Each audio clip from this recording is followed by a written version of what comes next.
Hey, this is my video journal of my adventure. A friend of mine suggested that I journal and write everything down, but I'm not much of a journaler, so I thought I would just do it in video instead. It might be a little bit fun.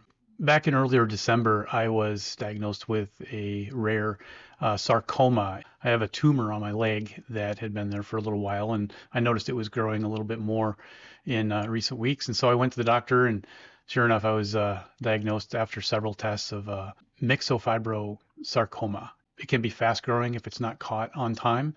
There are three grades to this. The first grade would be that it's slow growing or not growing much at all, and they can just kind of cut it out and move on.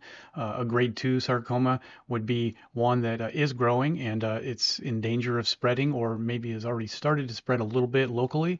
And then a grade 3, which would be one that's growing more rapidly and is very possibly already spread through the body. Most likely with this type of disease, it would be in the lungs or the lymph nodes. That's kind of where I was at with the possibility. So I'll let the videos kind of speak for themselves as I go along. Well, it's 6 a.m. and I'm just eating some breakfast in what might be the most difficult day of my life. So I'm going to head to the oncologist today to find out some results and what the plan is going to be going forward. It's a hard morning. The best way I can describe it is I have a sense of peace and a sense of chaos all mixed up together.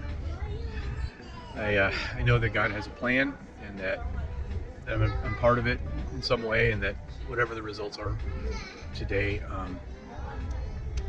He's gonna make things better. I know that God doesn't owe me anything, and yet I owe Him everything. I find peace in that. On the other end, God has a plan, and I don't know what it is.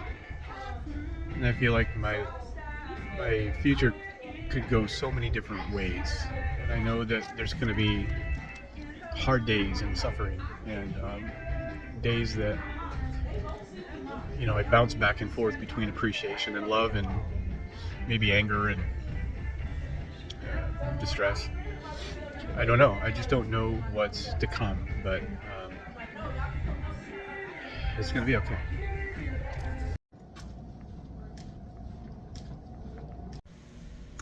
So one tip, if you're going to spend much time at the University of Iowa hospitals, make sure that if you haven't already, that you memorize your birthday and that you know what that is.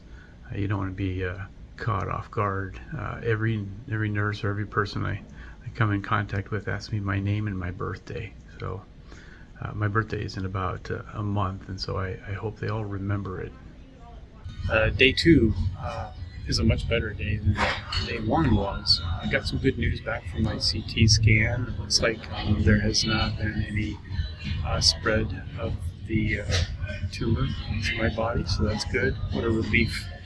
I'm entering a new phase now of a little bit more certainty. Last week was really, really tough with all of the outcomes on the table. Just made it difficult. So I'm thankful.